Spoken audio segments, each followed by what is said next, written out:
reliable people who will be able to teach others also. Take the teachings you heard me proclaim in the presence of many witnesses, and entrust them to reliable people who will be able to teach others also. Take the teachings you heard me proclaim in the presence of many witnesses, and entrust them to reliable people who will be able to teach others also. Take the teachings you heard me proclaim in the presence of many witnesses, and entrust them to reliable people who will be able to teach others also. Second Timothy 2:2. Hallelujah, 2 Timothy 2:2. Praise the Lord. Second Timothy 2:2. You and me, let us proclaim the gospel. 2 Timothy 2:2. Hallelujah. Second Timothy 2:2. Praise the Lord. 2 Timothy 2:2. You and me, Let us proclaim the gospel of Jesus Christ. Take the teachings you heard me proclaim in the presence of many witnesses, and entrust them to reliable people who will be able to teach others also. take the teachings you heard me proclaim in the presence of many witnesses, and entrust them to reliable people who will be able to teach others also. Second Timothy 2:2. Hallelujah, 2 Timothy 2:2. Praise the Lord. Second Timothy 2:2. You and me, let us proclaim the gospel. 2 Timothy 2:2.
Kala ko yung ano pa. Good morning. morning, Jesus. Morning. Kumusta po kayong lahat? Alive in God. Thank you, Lord. Amen, amen. At saka kahit hindi kayo magsalita ang inyong mga aura, talagang Pasko na ng tunay. Hallelujah, hallelujah. So again mga kapatid, magandang umaga po sa ating lahat, saan man kayo naroon. Pasasalamat sa Diyos dahil tayo po ay muling pinagtagpo-tagpo, continuously, araw-araw halos, at tuwing Tuesday, ito po kami na ginagamit ng Diyos. At salamat sa buhay na pahiram, sa buhay na salita, at sa kapangyarihan ng kanyang pag-ibig sa atin. Before anything else, Sister Cora, basahin natin yung memory verse of the week, Psalms 28 verse 7. Amen. Sa Psalms 28 verse 7, the Lord is my strength and my shield. My heart trusted in Him, and I am helped. Therefore my heart greatly rejoices, and with my song I will praise Him. Yun. Thank you, Sa Lord. Tagalog, ito naman ang sinasabi sa Tagalog. Sa awit 28:7, si Yahweh ang lakas ko at kalasag, tiwala ko'y nasa Kanya nakalagak. Tinutulungan niya ako at pinasasaya sa awiti, pinasasalamatan ko siya. Amen. Awit 28 verse 7. Purihin ang ating Diyos. So ito po mga kapatid, salamat. Sa araw pong ito, ang ating pag-aaralan naman ay ano ba nangyari? Waiting pa rin, pero ibang klaseng waiting. Ito po ay waiting tungkol sa pagdating ng Pasko. In Amen. other words, sa bahagi ng bunga ng pananalangin, ano po Lord ang aming gagawing series hanggang sa pumasko? Eh di ang sabi, series ka na muna noong tungkol sa Pasko. Amen. Amen. Sa At hallelujah. ilang days na bago pumasko? How many days before Christmas? 36. 36? Aba, Ang wala bilis, naman. ano? Thank you, Lord. 36? 36 days before Christmas, ano? Ay, isa nga naman, purihin ang ating Diyos. Pero alam ba nyo na noong mga unang panahon ay hindi pinagdiriwang ang Christmas? Bakit? Oo. Easter, resurrection, ang pinagdiriwang nila. Kasi nga siguro, yun ang itinakda ng panahon. At hindi nga nila malaman kung ano nga ba eksaktong kapanganakan. Dito ay nagkameron lamang ng definition yung date niya, sabi sa mga nakasulat, noong si Emperador, ng pangalan noon, Constantine, iba siya ay na-convert na Kristiyano. Kaya ang kanyang isa sa mga ginawa niya upang mapalaganap ang pananampalataya ay yung i-establish daw itong date ng kapanganakan ng ating Panginoon. At ito ay i-declare niya na December 25, about 336, 334 AD.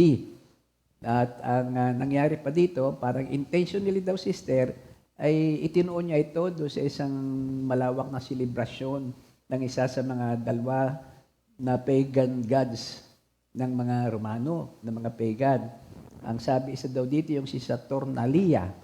Saturnalia ay ito yung selebrasyon kung saan ang mga tao ay talaga nagsasaya, todo-todong pagsasaya at merong exchange gift. Merong exchange gift sila. Meron Kaya pala na uso yung exchange gift. Pwede rin, oo. Kumbaga sa pwede rin, no? Tsaka yung sa, doon sa Three Kings, yung mga gifts na yan. Meron pang ibang pagan gods na sinasabing isinabay na.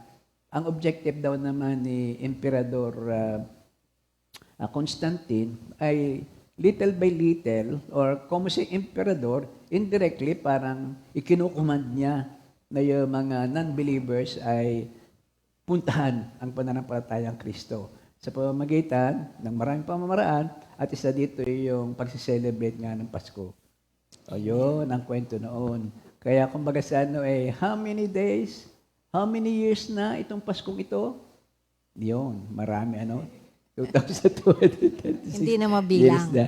Hindi mabilang. Pero hindi may tatawa na talagang masaya ang Pasko. At dito naman sa atin, ang nakakatuwa pa dito yung bang itinataon na malamig kapag ka mga birth period na ito. So, parang tayo kasabay ng pagse-celebrate ng buong mundo sa magandang panahon.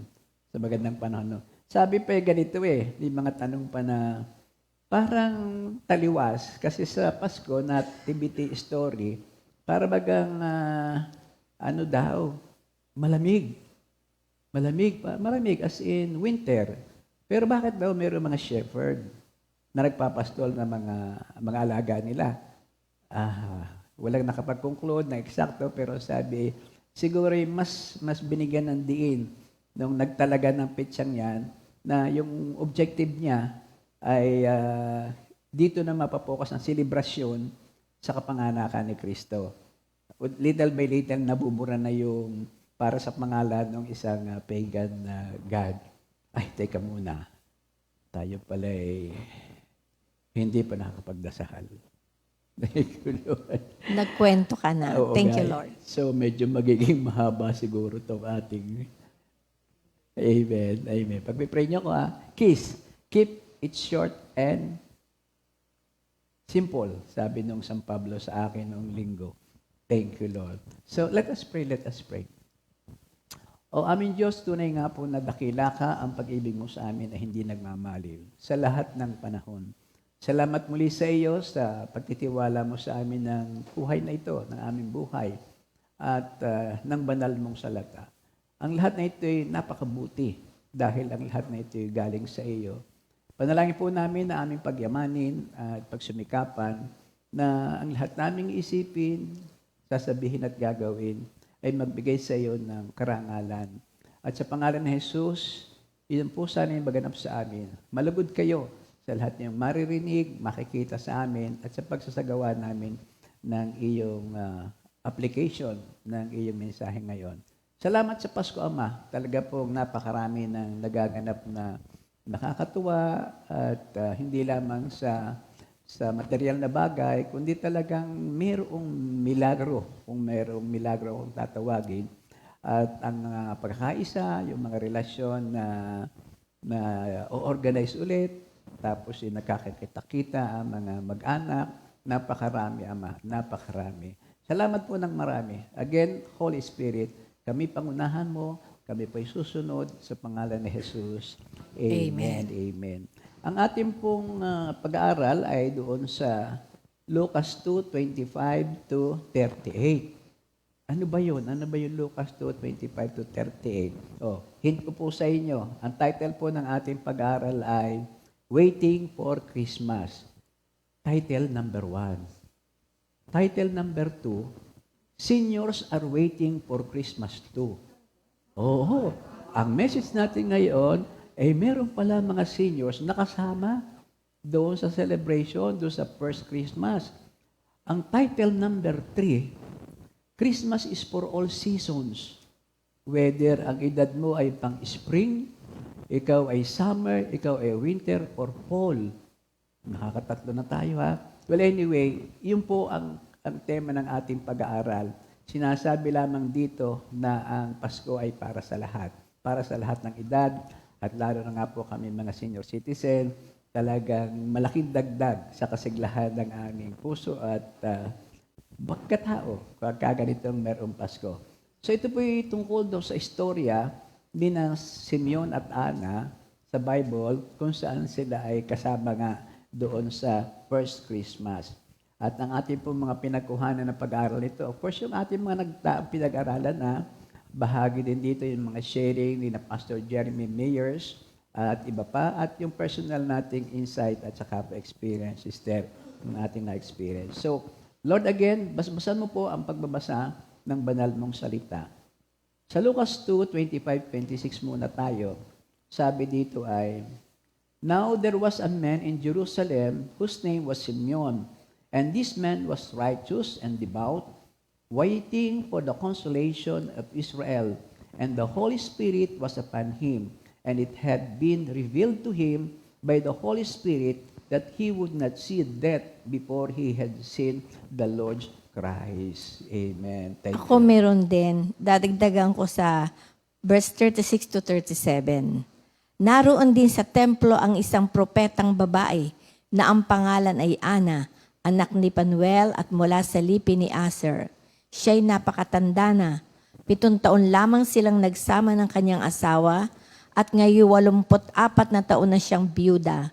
Lagi siya sa templo at araw-gabi sumasamba sa Diyos sa pamamagitan ng pag-aayuno at pananalangin. Nang oras na iyon, lumapit siya kina Jose at Maria at nagpasalamat sa Diyos. Nagsalita rin siya tungkol sa sanggol sa lahat na naghihintay sa pagpapalaya ng Diyos sa Jerusalem. Thank you, Lord. So, parang binahagi na rin ho namin yung word kasi pamya po, ang major topic ko ay tungkol na sino nga ba si Simeon at kay Sister Cora naman ay Kung sino si Ana. Sino si Ana. Sino si Ana. Thank you, Lord. Muli, pagbati po, kami po ay nasa San Pablo nung linggo at nakakalugod, nakatutuwa. Sila ho kasi naging bahagi nung parang pagsasama-sama ng pag-celebrate ng Pasko sa December 15. Kasama po ng Bulacnin ang San Pablo at saka Naiya. At binabati po namin, kinakongratulate ang pamilya ni Sister Eva na nasa bahay na, magaling na, malakas na, masaya na, at hindi lang po kami nakapunta. Kaya lang, pero kailangan din tayo mag-condolence sa ina naman ni Sister Lala. Okay. Namayapa na rin yung ina ni Sister Lala na asawa ni Brother Mario, Encarnacion. I see.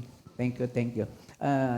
Sige po, nakikiramay po kami mula sa aming pamilya, mula sa pamilyang Kompi sa kalungkutan. Mother ni Sister Lala. Iba pa yon. Iba pa yun. Mother So, pa rin ni Rosie nakikiramay Matibay. din Ayun, tayo oo. sa pamilya ni Sister Rosie. Pero again, idadagdag ko na rin yung pangako ko. Ba't ba kinakapat? Magandang pangako ko eh. Nakita ko ang aking kaibigan, si Brother James, at saka Sister Ku. Ang sabi Talagang nila, malakas na oo, siya. malakas din sila. Sabi, babatiin nyo kami. Ayun po. So, Amen. binabati namin kayo mag-asawa. Napakaganda ng balita, lalo ng inyong anak na nag-share doon na noong linggo na yon. Well, anyway, sa lahat ng kapatiran, sa North, sa East, sa West, sa South, sa lahat ng mga kasama namin ngayon, na nakikinig sa buong mundo, sa buong Pilipinas, magandang umaga po sa ating lahat at muli, maligayang Pasko at maligong bagong taon. Thank you, Lord. Thank you, Lord. So ito na po tayo, sister. Yung ating awitin para habang nag-iintay. I see, yung sana ang maganda nga pala, yung Song Before the World. O sige, Song After the World. O yun din naman yun. Ito kasi paghihintay din. This time, yung song natin is paghihintay sa second coming. Ang ating pag-aaral, yung paghihintay nila doon sa first coming. Pero yun din ang tema. Kailangan palang may magandang paghanda. Ang ganda kasi nung kahapong nakita namin. Oo, Kaya kaya mismo ang ating Sisters of Faith, ang ating imbitahan na kantahan uli ito. Palakpakan po Amen. natin sila. Yes. Yes.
Jesus, hayaan mo ika'y aking paglingkuran.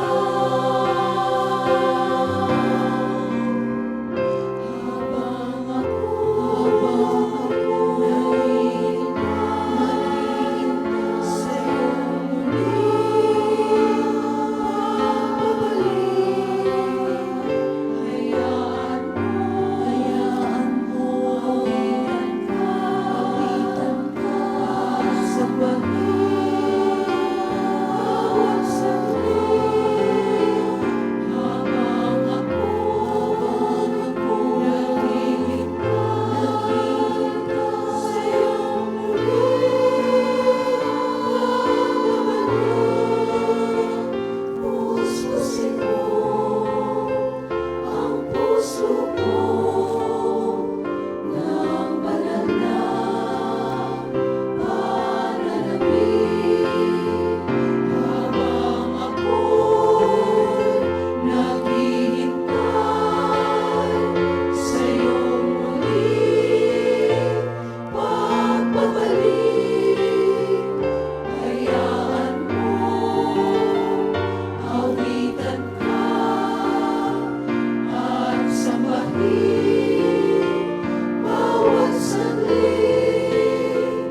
Habang ako'y naghihintay sa'yo muling pagbabalik, puspusin mo ang puso ko ng banal na pananabik. Habang ako'y naghihintay sa'yo muling pagbabalik. Habang nabubuhay kami maghihintay sa'yo muling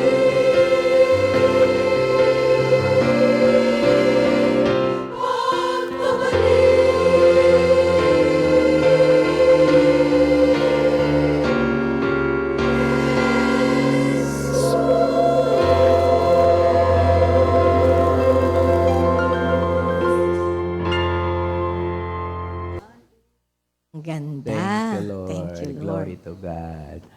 May napansin ako, yung sa kantang yon, ang original na target nun yung bang, para bang tumataas ang utos sa iyo every time element, bawat saglit, bawat oras, bawat araw. Pero doon sa huli, may napadagdag, habang nabubuhay. Amen. Ang ganda, no? Sister Sally, congratulations kay Lord. God bless you more. So, mga kapatid, ito po tayo. Balik tayo sa pag-aaral tungkol doon sa waiting for this season. Yung ating paghihintay o pananabik sa Paskong ito ay medyo exciting, full of anticipation. Pero yung sitwasyon noon na Simeon at Ana ay naiba. Medyo doon mabigat ng konti. Alam mo ba, sister, kung bakit? Alam mo kung bakit? Bakit? Kasi sa mahabang panahon, wala silang naririnig na propeta na nagsasabi tungkol sa maraming bagay, lalo dito sa muling pagbabalik. Sabi pa nga noong ating source na isa, kung titingnan mo daw ang Bible, familiar tayo sa Bible, yung huling book of the Old Testament, kung doon sa Mabuting Balita, Tagalog version, yun ay Malakay. Ang sumunod doon ay Matthew. Pero bagamat sila yung magkadikit, sa kwento ng panahon, yun day mahigit na 400 taon. So ang ibig sabihin, sa loob ng 400 taon, wala silang naririnig na propeta tungkol na dito sa kanilang pag-iintay na ito. Kaya masasabi natin na talaga hard yung waiting nila at napakahaba. So yun ang unang sitwasyon. At ito pa nga isa nating nakita. Bagamat ganoon, sina Simeon at Ana ay patuloy pa rin naghintay. Kasi serious sila doon sa pagkakarinig nila na darating si Messiah, si Kristo. At ang kanyang paghihintay ay talagang merong purpose. Kasi nga, ang sabi doon sa verse 25, Simon waits on the consolation of Israel, which is Jesus Christ. Jesus is the consolation of Israel. Darating si Jesus. Wala pang pangalan sa kanilang isip. Pero yung Messiah, alam nila, yan ang kaligtasan ng Israel. At doon naman sa verse 26, ang sabi doon ng Holy Spirit kay Simeon ay ganito, And it had been revealed to him by the Holy Spirit that he would not see death before he had seen the Lord's Christ. So, paano yun? So, sino ang hindi mananabik sa paghihintay kung sasabihan ka ng Diyos na, alam mo, hindi ka mamamatay na hindi mo makikita ang Kristo. Nung una, akala ko ito'y panalangin ni Simeon na, Lord, bago po ako mamatay, pwede po bang makita ko ang Mesiyas? Yun pagkakaintindihan ko, iwan ko kayo. Parang yung panalangin ni Agur, Lord, pwede po bang ako'y bago mamatay, may dalawa akong kahilingan? Pero ito pala yung mismong Holy Spirit ang nangako sa kanya na hindi ka mamamatay hanggat hindi mo nakikita ang pagdating ng Mesiya. So, sa kanilang Biblia, doon sa Old Testament, ito ay sinabi, someone was coming. At napakarami ang nakakaalam ng tungkol dito. Makarami ang napakaalam. Kung ating pupuntahan agad ang kwento ng Nativity, ang isa sa makikita mo dyan ay yung 3 haring mago.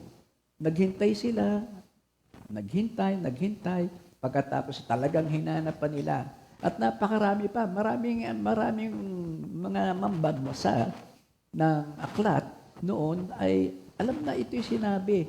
Pero ang marami din sa kanila ay hindi naman talaga naghahanap, nabasa lang, naging curious lang sila. At even doon sa New Testament, kung inyong maalaala yung The Good Samaritan, doon sa Baloon na matagpuan doon ni Kristo, habang siya ay naparaan, papuntang Jerusalem ba yun? Doon sa John 4:29, ang sabi ng babaeng yon, matapos marinig niya yung sa harap ng Diyos mismo, na siya umalis, alam mo sabi niya sa kanya mga kaibigan ba o kakilala doon sa bayan, ang sabi niya ay come, see a man who told me all that I ever did. Can this be the Christ? Ito na kaya ang Kristo?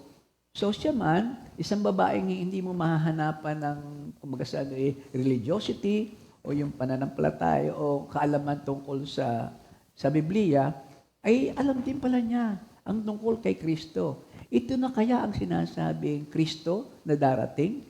Yun sa makikita po natin doon. At ang sabi nga dito every good Jewish person knew that Messiah was coming because their Old Testament says so. Predicted by the Old Testament na all and almost everybody familiar doon. But only Anna and Simeon had the faith to go to the temple to wait every day of their life. Doon ang paniwala nila, doon ito dadalhin, doon ito pupunta. Kasi hindi makaano-ano itong dalawang ito, sister, ha? Nagkataon lang na isang temple ang pinupuntahan. Ang amazing, and even, wala isa man, pati yung priest, o di kaya yung mga nagmamahal sa simbahan, o yung Sanhedrin, na they are also religious in their own right, walang nagkameron ng ganong kaseryosong pagbibantay, paghintay sa Panginoon. So, ang ibig sabihin nito ay talagang ang iba ay lang sila, nag-wait, but they are not watching.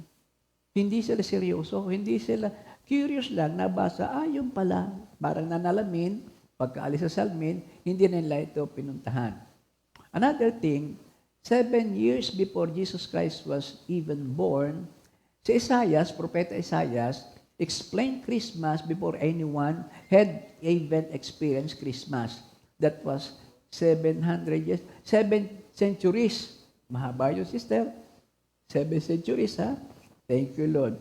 Sa Isaiah 7:14, therefore the Lord himself will give you a sign. Behold, the virgin shall conceive and bear a son, and shall call his name Emmanuel. Isaiah 9:6-7, for he is a child, for to us a child is born, to us a son is given, and the government shall be upon his shoulder. His name shall be called Wonderful Counselor, Mighty God, Everlasting Father, Prince of Peace. Yan ang mga kumbaga sa ay consider na central ng Christmas prophecy. Doon sa verse 7, predict dito ni Isaiah how the Messiah is to be born. It's to be born by a Virgin Mary at that. At doon naman sa verse 9, sa chapter sa 9, verses 6 to 7, Isaiah predicts how the Messiah will rule, how the Messiah will be born through a Virgin Mary, and how He will rule. Paano siya mag-ahari? Ang sabi di, He will be the government shall be in His shoulder, at siya tatawaging Wonderful Counselor, Mighty God, Everlasting Father, Prince of Peace. Yun ang naging sentro, So this became the centerpiece and cornerstone of Christmas prophecy. When Simeon and Anna read this prediction, they knew there was someone to wait for. Kaya nga si Simeon and si Anna waited because they took the Bible seriously. Ganyan po tayo mga kapatid. So puntahan na natin yung major characters natin. Sa Bible, ako, kinoconsider ko at least merong 5 major. Ang isa dito si Virgin Mary, sabi natin Virgin Mary, si Joseph, at yung mga nagbabantay, nag-expect, yung shepherd, yun ang una sa nativity story. At itong dalawang ito, si Simeon at si Anna, ang bumubuo ng 5 major na naghihintay sa pagdating ng Messiah. So sino nga ba si Simeon? Doon sa Luke 2:25, and behold, there was a man in Jerusalem whose name was Simeon. So, unang ipinakita dito na si Simeon ay taga-Jerusalem. Isa siyang Hudyo. At yung Jerusalem na yan, yun ang sentro ng lahat. Religious activity, political activities, noong unang panahon. At hanggang ngayon naman, within the confine of the area, siya pa rin ang sentro. Ang ibig sabihin din ng kanyang pangalan na Simeon, ang ibig sabihin pala ng pangalan Simeon, ay God has heard. Pinakinggan ng Diyos.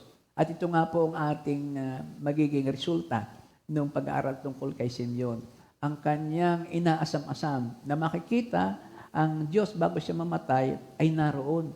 Pati nga yung pangako ng salvation ng Israel. So, doon naman sa verse 2:25, and this man was just and devout, waiting for the consolation of Israel, and the Holy Spirit was upon him. Pag sinabi natin na just, ang ibig sabihin dito ay righteous. So yung just or righteous shows his obedience of the word toward the other people. Just and righteous in relation to other people. Obedience of the word in relation to other people. Pagdating naman doon sa devout, it expresses obedience of the word towards his God. Devout Christian, devout believer. So, he knew what the Bible said, at yun ang kanyang ginawa. Ito ay alam ni Simeon, kaya yun ang kanyang ginawa. Hinintay niya. Because itong obedience is a prerequisite for being used greatly by God. Ang obedience ay hindi mo pwedeng alisin sa pananampalataya.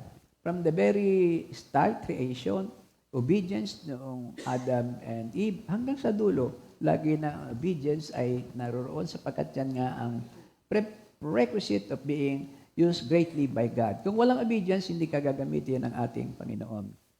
At ito ang inaasahan ay pinagdarasal ng maraming Hudyo, that the Messiah would come and bring peace and comfort to the people of Israel. Yun ang consolation na sinasabi ni Simon.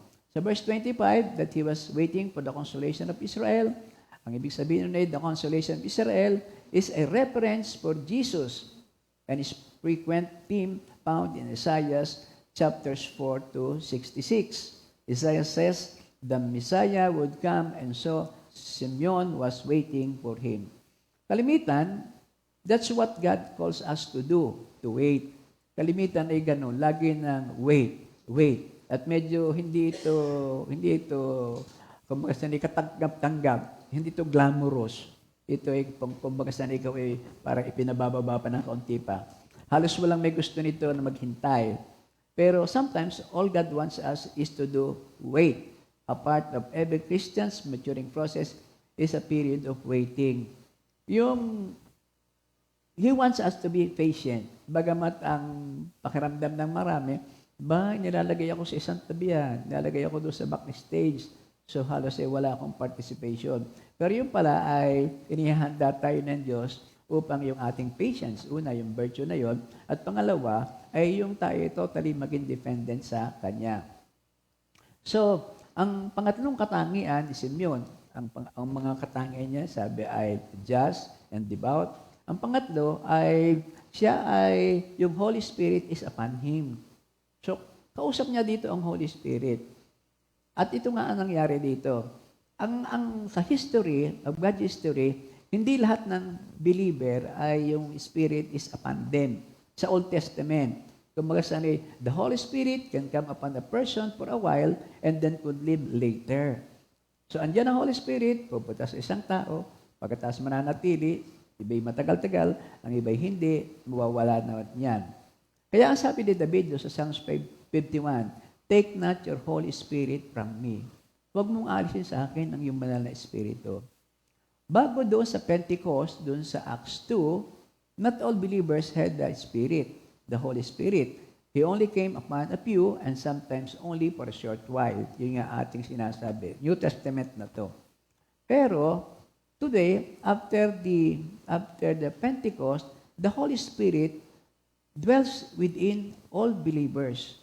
Ang Holy Spirit ay nasaan nga? Alam mo ba na Holy Spirit ay nasa iyo at ay yung katawan na hindi nasa iyo?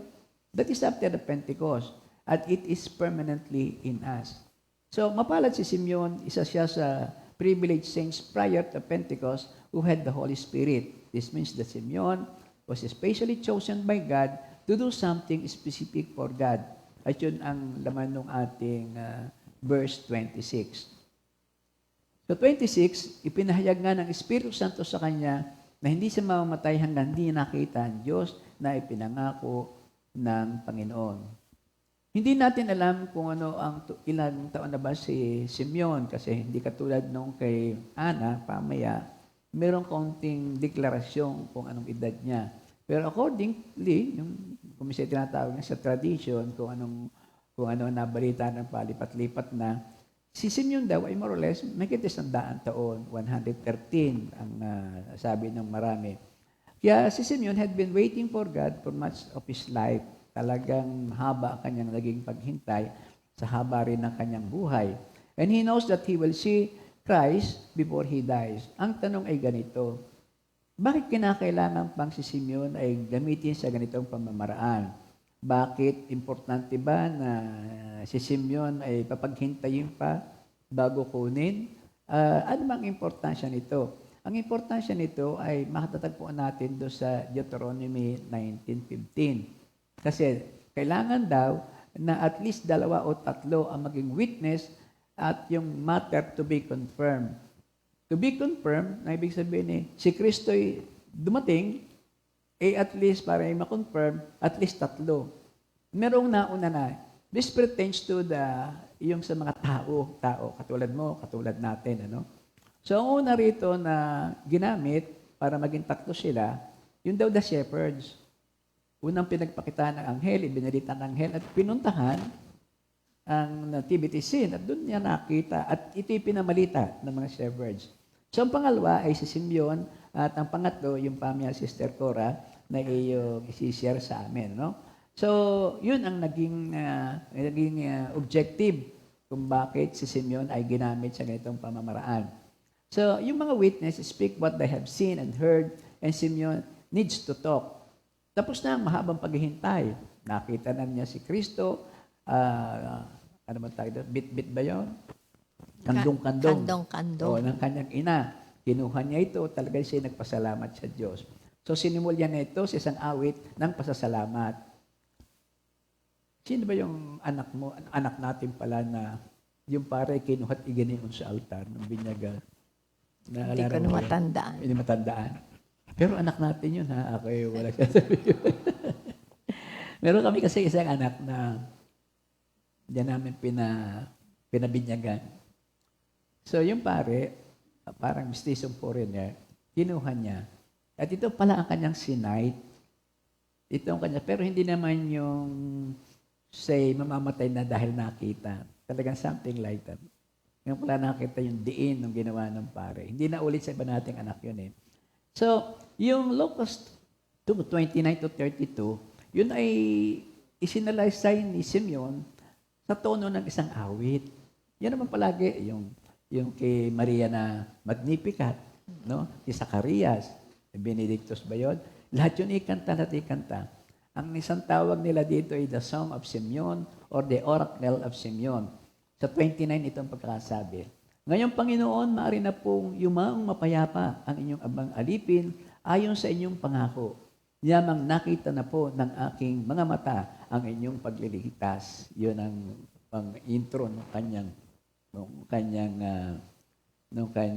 kanta. Pasasalamat. Sa verse 31 to 32, yamang nakita na po ng aking mga mata ang inyong pagliligtas ng inyong nihanda sa harapan ng lahat ng bansa. Ito po'y liwanag na tatanglaw sa mga hintil at nagbibigay dangal sa inyong bansang Israel. So, mula doon, naunawaan ni Simeon that Christ is coming not to deliver the Jews from their enemies. Kasi yun ang inaasahan ng mga Hudyo eh. Exclusively, kung darating ang Diyos, ito para sa atin. Sabi natin sa lahat natin, entitlement. Tayo lang ito. Yung mga hintil, hindi. Ang mga yan kumbaga, padadapain pa rin, maglilingkod sa atin. Pero hindi yun ang alam ni Simeon. At ang katotohanan, ang sabi na ito ay, instead that this salvation is for all people and will bring revelation to the Gentiles. So, Hudyo at saka Hintil, yan ay makakaisa na ng pananampalataya sa isang Diyos. Marami kasi sa mga Hudyo, when they thought of the Messiah, thought He was coming just for them and just to crush the Gentiles until He's under His feet para sa kanila lamang. Pero sa kabilang dako, there were some in Israel who were known as the quiet in the land. Nakita po ako doon sa aking pagbabasa. Doon daw panahon yun, may tinatawag na the Israel, the quiet in the land. Siguro ibig sabihin ito the silent minority. Silent, hindi masyadong maingay, hindi sila maboka, hindi showy, kumbaga.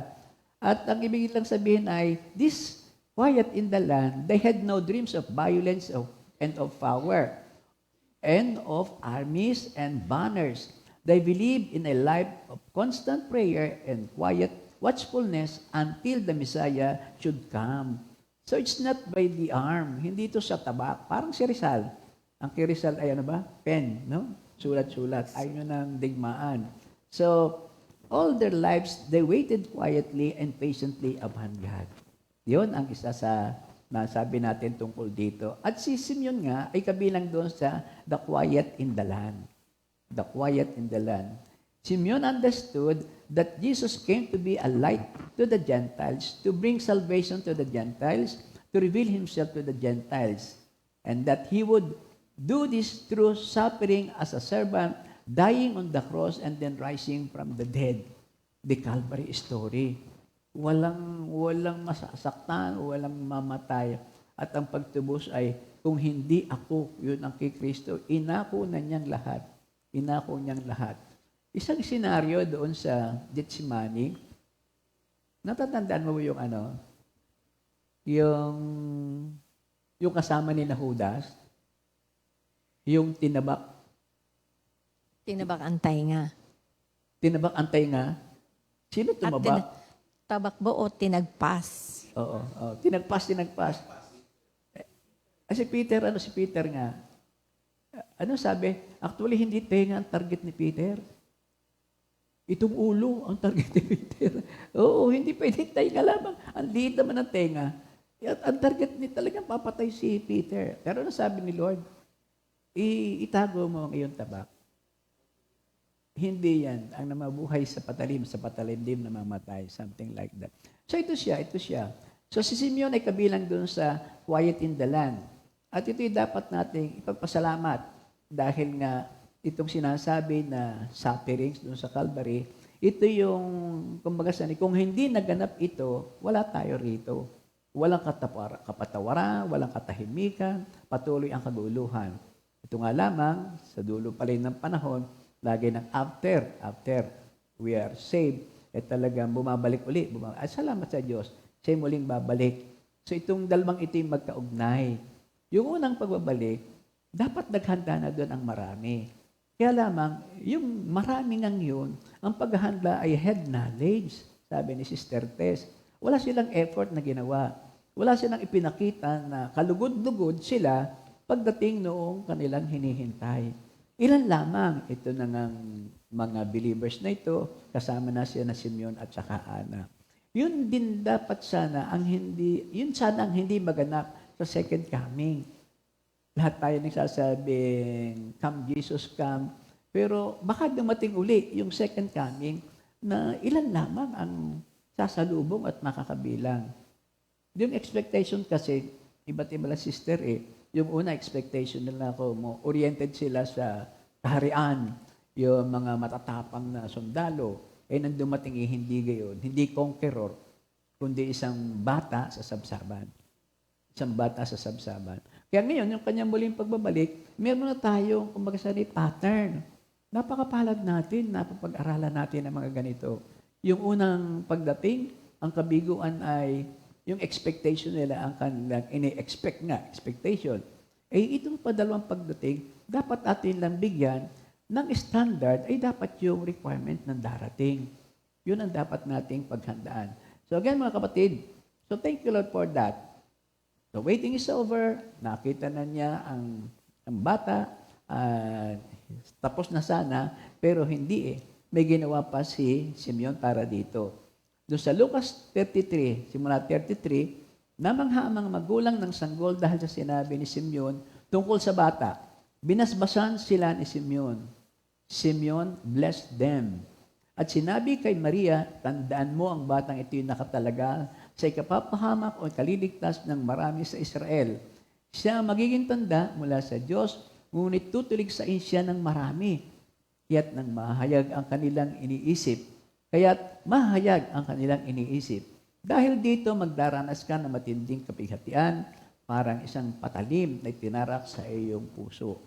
So, binindisyonan niya yung mag-anak.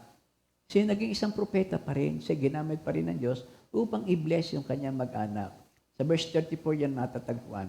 Binasbasan sila ni Simeon at sinabi kay Maria, sa verse 35, the word of Simeon to Mary about a sword piercing her own heart is a prophecy about Christ's coming crucifixion on Calvary's cross. So yun na, in advance niya, ito ang magaganap sa iyo. Magdaranas ka ng kapagitan na para pang isang balaraw na itutusok sa iyong puso. At ang culmination nito, yung hindi pa nga nakukross, talagang pighati na siya sa dami din ng pinagdanasan ng kanyang anak kung saan ang ina ay karamay. At ang culmination nga nito ay doon sa Calvary. Ito yung pinaka-most tragic event in his life sa Calvary. Pumupunta tayo kay Mary kasi importante yung ibig sabihin ng balaraw sa kanyang puso Pero ito din daw ang pinaka-greatest event in her life. Yun ang masakit sa isang ina, yung makita mo, hindi lamang namatay ang iyong anak, kundi nakita mo ang iyong anak ay pinahihirapan, alam mo ang iyong anak ay Diyos, pagkatapos ay pinahirapan hanggang sa mamatay. Napakasakit nun, ano? So, the rest of Simon's words to Joseph and Mary are again an indication that Simon knows what Jesus has come for. Kasi nagpunta rito, hindi upang tayo ay alisin o ligtas, gupuin ang Roman ruling government noon, kundi upang iligtas tayo sa mas matinding kasalanan. Most of the leaders of Israel reject him and so they fall from their position. Ang sabi doon ay magkakameron ng paghihiwalay. Magkakaroon ng paghihiwalay. At ito ang kanyang tinutukoy doon. At yun naman, many of the poor accept him and so are risen to leadership in the church. Many will fall, many will rise. Lahat ng hindi nagpasakop kay Kristo, yun ang babagsak. At yung nakinig kay Kristo, he who believes in him will not perish. Yun naman ang bumangon at siya ang naging bahagi ng leadership of the church and the kingdom of God here on earth. Jesus was definitely spoken against by many. At bukod doon, ang daming naging kaaway ni Kristo. Una mga Pariseyo, mga Saduseyo at lahat. Pati mga sa Sanhedrin. So, before we move to Anna, Sister, ito ha. May tatanong po ako sa inyo, mga kapatid, sa nakikinig sa kanilang mga bahay, narito. Inyo ho bang pinananabikan ng Pasko? Oo nga. Parang kayo sabik na sabi sa Pasko. Hindi lang, wala lang mic, ano. Yun ang, ikaw sister, ano bang masasabi mo sa Pasko? Yung by the most? Siyempre, Oo. parang iba ang feeling mo pag malapit ng Pasko, di ba? Parang masaya. Oo. Parang lahat ng tao masigla. Oo nga. Di ba? Kaya lamang, Lalo ang mga bata. ang mga bata, may kanta si Minister Ed yan Kaya lamang, may napapansin ako. Alam mo ba nang tayo high school, yung sino bang gumawa ng tulang yon? Sabi ay, marami ng parol sa mga lansangan. Ang mga ilaw pa'y iba't ibang kulay. Wari mo'y bituin na nagsisikinang, talagang Pasko na ng tunay. Sa habang namunti naro sa salas, si kuya at si ate may ginagayak. Isang munting bilin na yari sa patpat at sariwang kahoy, kanilang pinitas. Pero ngayon, pagka i-rewrite mo yung kanta na yon, yung tula na yon, wala pa ring parol sa mga lansangan. Wala pa ring ilaw ng iba't ibang kulay. Parang hindi Pasko, hindi pa nga tunay. Yun ako naalala ko lang. May kanta ka doon, yung para bagang, ikaw ba'y nangangamba dahil Pasko'y malapit na? Ikaw ba'y natatakot pagkat maiksi ang iyong kumot? Ako noon ay ganyan din dahil ako'y walang pera. Sa dami ng inaanak, halos ako'y mapaiyak. Pero biro, alam niyo mga kapatid, ang panahong ito ay masaya sa maraming lugar, lalo sa lugar ng mga Kristiyano. Pero doon sa mga bayan, mga lugar na malayo kay Kristo, this is a very stressful moment in their life. Ito yung napakalungkot. Kalimitan yung nag-iiwan ng mga desisyon na hindi dapat gawin isang tao. Hindi ko alam ko yung naulit na mga binasa ko, yung mga lugar na marami nagpapakamatay pagka araw ng Pasko dahil sa kalungkutan. Pero hindi tayo yon. At alam ko, nabawasan na rin yon kasi yung bansang yon ay napuntahan na rin ng pananampalatayang Kristiyano. So, yun ang isang at ipagpapasalamat kay Lord, na tayo ay narito, naman ang katayuan. Sabi doon sa kasunod na kanta, anong sabi doon sa kanta? Subalit iba ang mensahe ng Pasko, ang handay sa sabsaban, Hindi sa palasyo. Ganyan ang nais niya, payak, ngunit sapat, biyaya niya'y sapat para sa ating lahat. Tuloy Ang ang Pasko. Pasko, isigaw sa buong mundo. Tuloy ang Pasko, ang bahalay si Kristo. Pala yun. Thank you, Lord. So tuloy ang Pasko, ha, mga kapatid. Amen. Sapagkat uulan ng biyaya Biyaya sa sa Pasko. Thank you, Lord. Hallelujah. Hallelujah. Thank you, Lord. So, time mo na mag-break tapos saka ikaw, sister. Yes. Sige. Atin mo na pong batiin ang mga may birthday ngayon. Mga kapatid, eto na po tayo. Sister. Happy birthday kay Sister Annalyn Kakalindin. Kay Brother Rexian Montenegro. Kay Brother Max Pagirian. Si Brother Max yun Sister Myla Alaray. Sister Sweet Tamayo. Wow. And belated happy birthday kay Sister Loida Tagle and Sister Bre Aquino. Happy anniversary.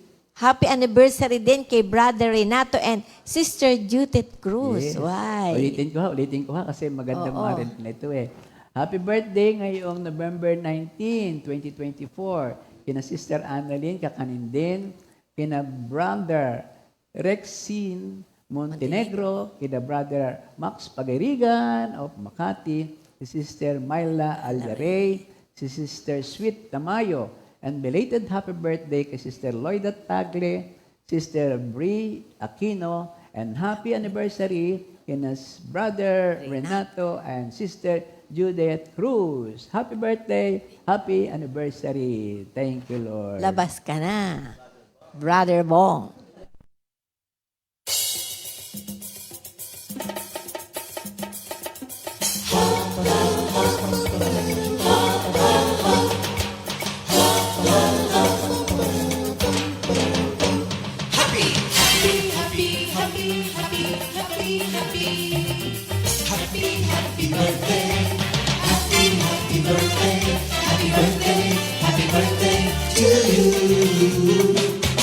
Happy anniversary, happy anniversary, happy, happy, happy anniversary.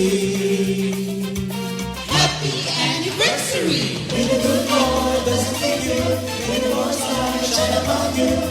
Happy anniversary to you. Happy, happy birthday to you.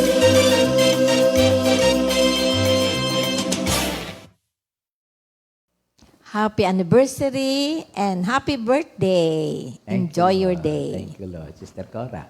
Okay. Ito pala, may announcement muna tayo.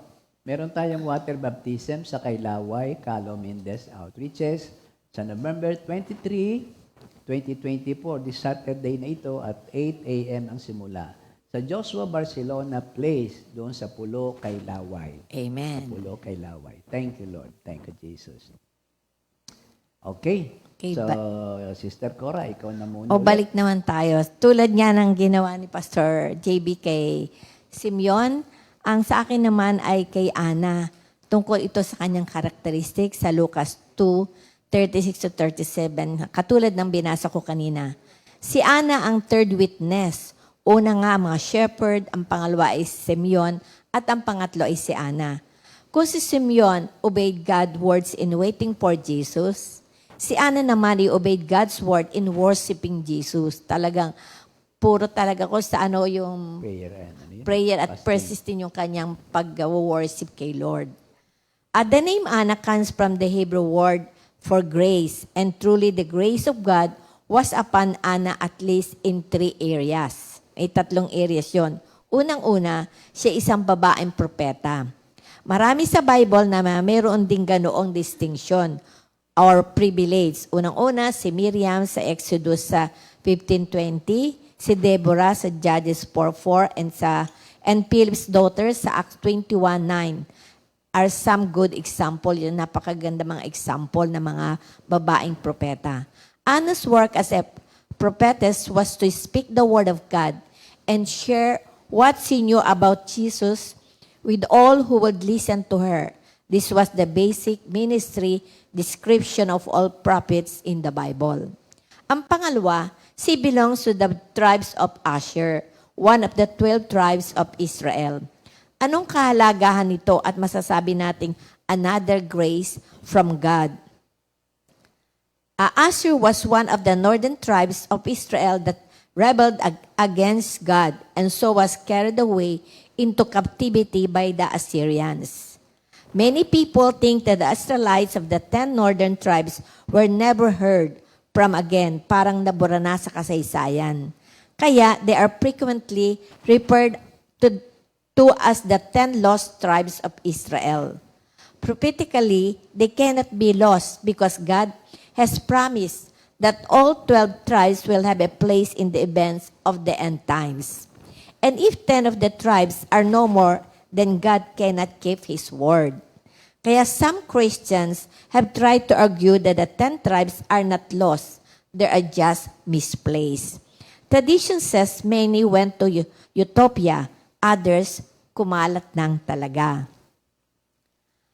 Ang katotohanan, the 10 tribes were never lost. God has always kept a remnant of each tribe safe for Himself. Katunayan nga, si Ana ang isa na ang ibig sabihin mayroong pang iba pa na hindi lang lumulutang sa mga malalayong lugar, na taga malalayong lugar. Pero si Ana, hindi siya nagpunta sa ibang bansa. Hindi sa Utopia, she was not lost, she was in Israel. she remains there, another proof of the grace of God to her. Though her ancestors had rebelled and been carried off into captivity, God had nevertheless raised her up to be one of these witnesses for His Son's Jesus. And number 3, a final sign of the grace of God being upon her is her age. Imagine, sabi nga sa ating nabasa, she was married for 7 years and a widow for 84 years. May nagsasabing mga scholar sa Bible, kung isasama ang edad niya noong bago siya nabalo, maybe mga 20 years plus 7 years na nabalo plus 84, wow, she will be about 111 years old. Mahina kasi ako sa math. Kung ano man talaga ang age niya, basta malaga napili siya, bigyan ng Diyos ng mahabang buhay, and as a widow for that matter, hindi lamang mahabang buhay, kundi talagang hirap yan kung wala ang grasya ng ating Panginoon Diyos.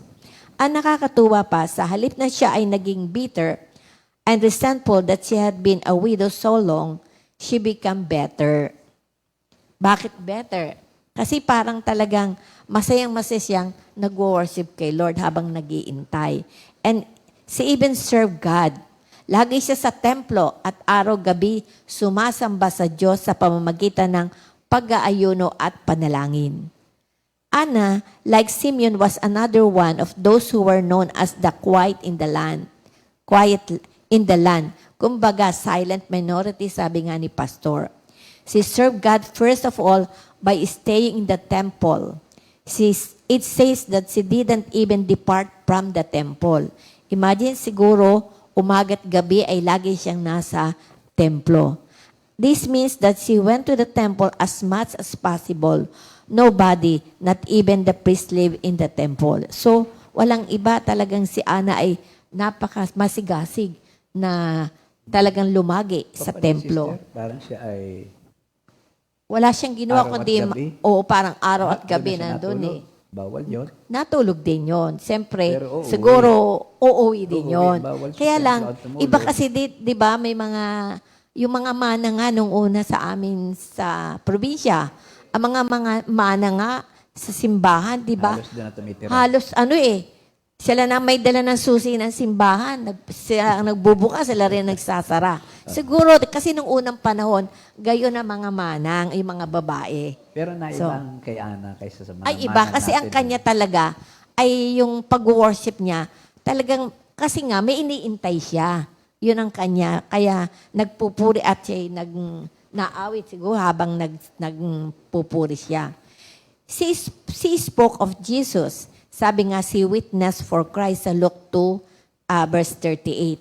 Nang oras na yun, lumapit siya kina Jose at Maria at nagpasalamat sa Diyos. Nagsalita rin siya tungkol sa sanggol sa lahat na naghihintay sa pagpapalaya ng Diyos sa Jerusalem.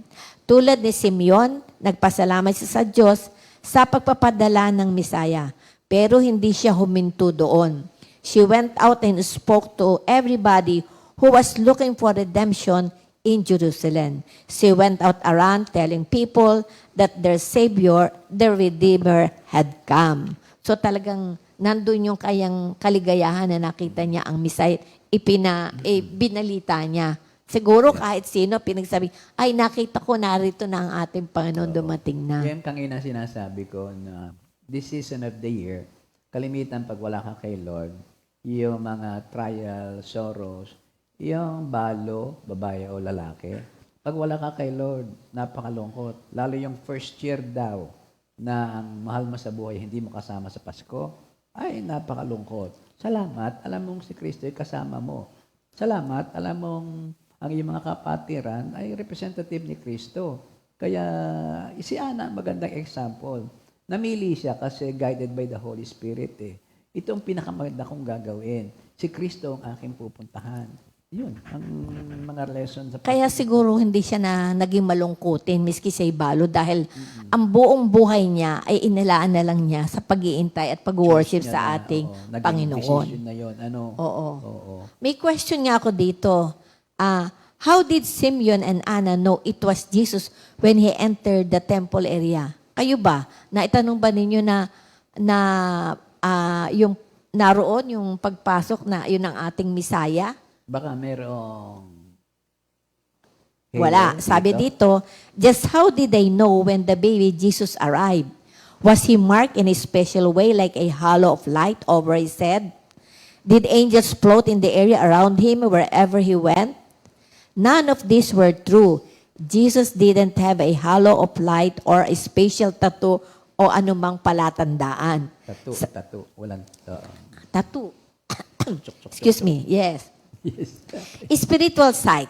Remember, the angels lit up the night sky to tell the shepherd Jesus was born. And the star appeared in the sky for the wise men to see Jesus' birth.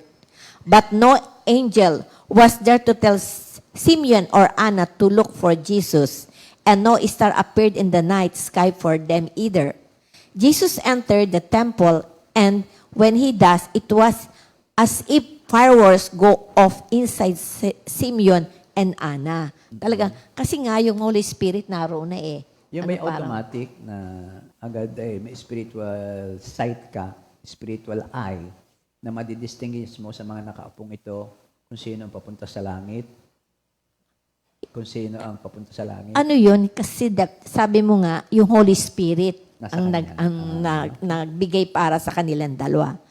So how do you develop spiritual sight? First, you have to be spiritually reborn. Sabi nga, place your faith in Jesus, who died and rose again for your forgiveness of sins. If you are not born again, then the Bible says you are spiritually blind. To develop spiritual sight, you must be spiritually reborn. Now, once you are reborn, it's not as if every believer has the same amount of spiritual sight. So, ang sunod doon yung expectation. May expectant faith. So, the dictionary defines expectation as the regarding of something as likely to happen. Expectation is actively waiting like you are actively waiting for Christmas right now. Kayo ba'y talagang nag-iintay o excited kayo na Pasko na? Di ba? It's the idea that something is likely to happen or that you're confident something is about to happen. Our confidence is not in chance or good fortune, but in the true and living God to work in our day.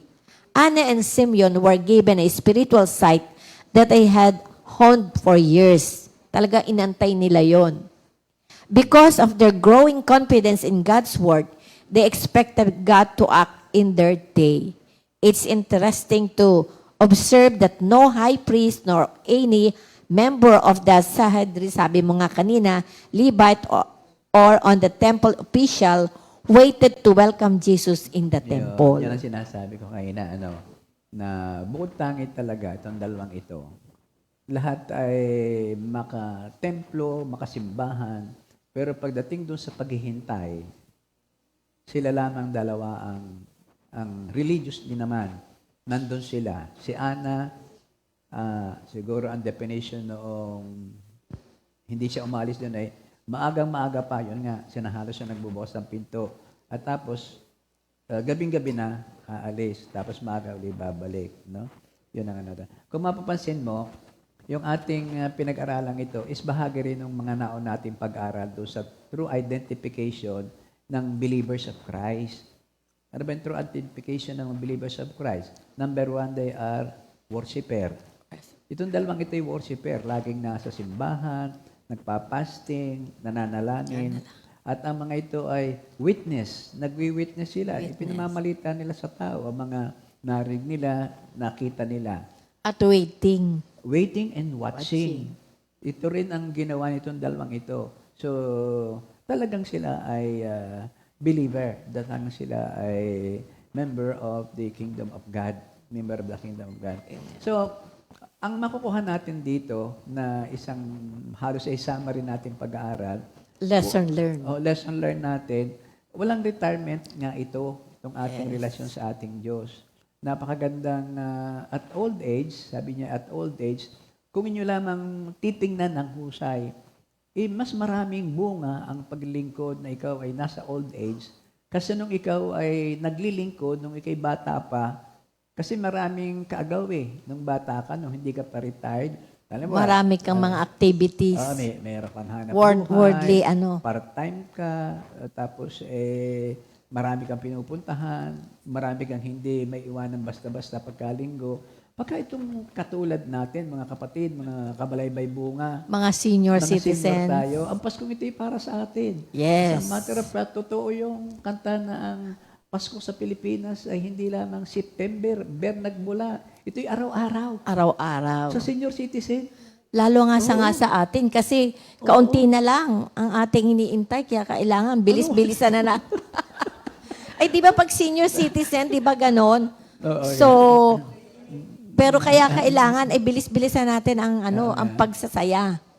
pagsasaya na nagpupuri sa Diyos. Yes. Ako may kakilala dito. Gusto kong gayahin pagka talaga ako retired na. Yung Lunes, Martes, nasa sinihan. Wow. Ay libre. May celebration Ay, kasi pala libre. nila. Hindi na lang sa gano'n. Talagang exercise na sa at lahat. Nakakatuwang yun ipuntahan. Pero kinukuhanan mo rin ng lesson. Ano ba napanood mo? Kasama yun sa sermon, ng mga nanonood doon. May message din yun. So, ating bigyan ng pansin itong mensahe na tayo ay narito, mga senior citizens. Sabi nga ni Sister Cora, baka nga. Di magandang itong mga hulingang sandali ay makwenta ng langit na ito ang ginawa, kalugod-lugod sa Diyos. Yung kanta nga natin kanina, maganda yung nais ko. Pero more than that, alam mo, ng puso mo, ng isip mo, yung kalugod-lugod sa Diyos. Meron ng pattern. Ang pattern nga ay, yung unang pagdating ng Kristo, yun ay alam na ng buong nagbabasa nung Old Testament na yon. Ang mga propeta, ang mga priest, yung mga librarian ng salita ng Diyos, yun ay binabasa paulit-ulit sa mga anak at lahat ay alam na ganon. Kaya lamang, yung expectation nga nila, iba. Ang expectation nila ay isang hari, marangal, maraming sundalo sa likuran nila. So yun hindi na pwedeng dapat natin maging reason. Hindi na gayon dapat ang ating paghintay sa ating Panginoon. Sinasabi na, ang kanyang paghintay dito hindi for another 33 years. Ang kanyang muling pagbabalik dito at ipinaalala sa atin sa tuwing na tayo may Pasko ay iba na. Yun na talaga ang hari. Judgment na kasi yun Kaya huwag nating sasayangin mga kapatid. At mapalad tayo na meron tayong napapag-aralan ganito. Ang sinasabi, habang may hininga, may pag-asa kay Kristo. At habang may hininga, masaya ang Pasko. Nakakatuwa nga yung hindi na makakain ng cake. At saka lechon Kasi may diabetes. Kaya hindi makakain ng cake. Hindi naman. Bawal. I'm sorry, dapat daw kayo napapunta doon. Ang ibig sabihin lang ang ganda ng mamili ng kakainin na yung pala na may kalusugan. At medyo katipiran din natin. So, ang sabi nga ay, mga kapatid, magsaya tayo sa Pasko dahil uulan ng biyaya sa Pasko. Amen. Kaya kantahin nga natin yung brother. Maganda yung kantang yun, ha? May evangelization siya at for the Lord. Amen. Ulan ng biyaya sa Pasko. Uulan ng biyaya sa Pasko. Uulan ng biyaya sa Pasko. Praise the Lord, praise the Lord, praise the Lord. One more time. Ulan ng biyaya sa Pasko. Uulan ng biyaya sa Pasko. Uulan ng biyaya sa Pasko. Praise the Lord, praise the Lord, praise the Lord. Anong gagawin? Daang puso, pati na ang isip, akayin kay Kristo ang maraming tao. Ano man ang iyong hilingin sa langit, ito'y makakamit kung mayroong pag-ibig. Ano man ang iyong hilingin sa langit, ito'y makakamit kung mayroong pag-ibig. Ha ha, ha ha, ha ha, la la la. Thank you, Lord. Thank you, Lord. Thank you, Lord. Salamat po. Narinig namin ang iyong katotohanan, narinig namin ang iyong kalooban.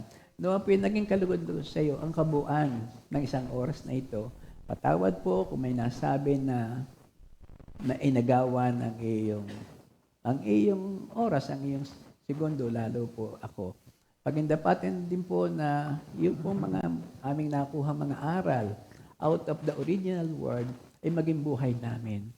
At araw-araw ay maging Pasko dahil kasama namin si Kristo. Thank you, Lord. God bless you all. In Jesus' name, amen. Repeats new song of the week, Yes. Kay Saya ng Pasko, composed by Minister Jeff Borja. Borja. Thank you, Lord.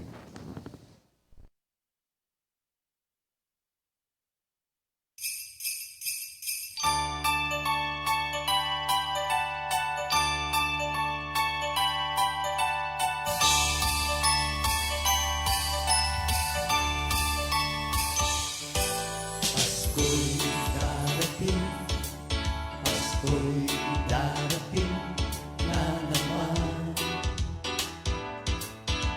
Hinihintay natin, di kayang pigilin. Pasko'y darating na naman. Pasko'y darating, Pasko'y darating na naman. Hinihintay natin, di kayang pigilin. Pasko'y darating na naman. Kay saya ng Pasko, hindi sa labi ko. Kay saya ng Pasko, magkaroling na tayo. Kay saya ng Pasko, isigaw sa buong mundo. Isinilang si Kristo ngayong Pasko.